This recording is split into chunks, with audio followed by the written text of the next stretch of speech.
ఇంట్లో కూర్చుని ఇంగ్లీష్ నేర్చుకోవాలనుకుంటున్నారా? అయితే వెంటనే మా స్పోకెన్ ఇంగ్లీష్ క్లాసెస్‌కి కాల్ చేయండి.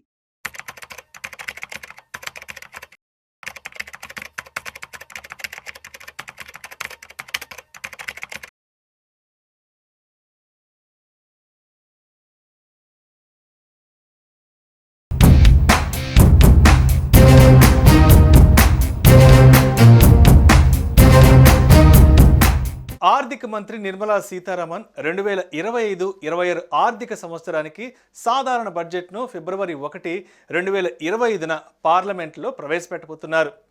బడ్జెట్లో ప్రభుత్వం సాధారణంగా వచ్చే ఆర్థిక సంవత్సరంలో చేయాల్సిన పనులు, పథకాలపై ఖర్చు వివరాలను ఇస్తుంది. కానీ బడ్జెట్కు ముందు ప్రభుత్వం పార్లమెంట్లో మరొక పత్రాన్ని ప్రవేశపెడుతుంది. దీని పేరు ఎకనామిక్ సర్వే. హిందీలో దీనిని ఎకనామిక్ రివ్యూ లేదా ఎకనామిక్ సర్వే అని కూడా పిలుస్తారు.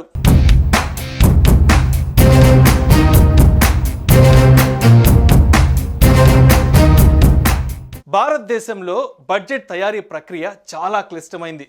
దీన్ని తయారు చేయడంలో ఆర్థిక మంత్రిత్వ శాఖతో పాటు నీతి ఆయోగ్ అండ్ వ్యయ సంబంధిత మంత్రిత్వ శాఖలు పాల్గొంటాయి. ఈ వివిధ మంత్రిత్వ శాఖల అభ్యర్థన మేరకు ఆర్థిక మంత్రిత్వ శాఖ ఖర్చుల ప్రతిపాదనను సిద్ధం చేస్తుంది. దీని తర్వాత బడ్జెట్ను రూపొందించే పనిని ఆర్థిక మంత్రిత్వ శాఖ ఆధ్వర్యంలోని ఆర్థిక వ్యవహారాల శాఖ బడ్జెట్ విభాగం చేస్తుంది. అనేక సవాళ్లను దృష్టిలో ఉంచుకుని ఈసారి కేంద్ర బడ్జెట్ను తయారు చేశారు.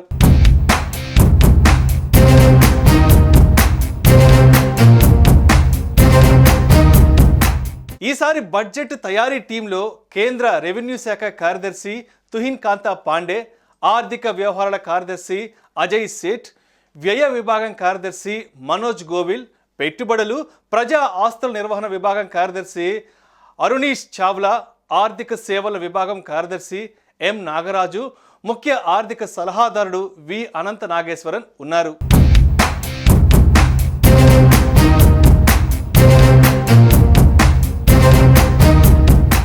అజయ్ సేఠ్ ఆర్థిక వ్యవహారాల విభాగం కార్యదర్శిగా ఉన్నారు.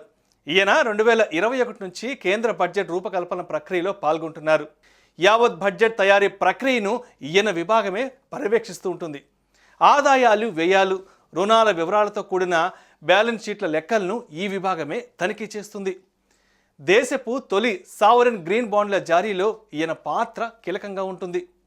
ఇన్ఫ్రాస్ట్రక్చర్ ఫైనాన్స్ సెక్రటరీ విభాగంలో ఏర్పాటులో ప్రధాన పాత్ర అజయ్దే. తుహిన్ కాంతా పాండే కేంద్ర ఆర్థిక శాఖ కార్యదర్శి, రెవెన్యూ శాఖ కార్యదర్శి.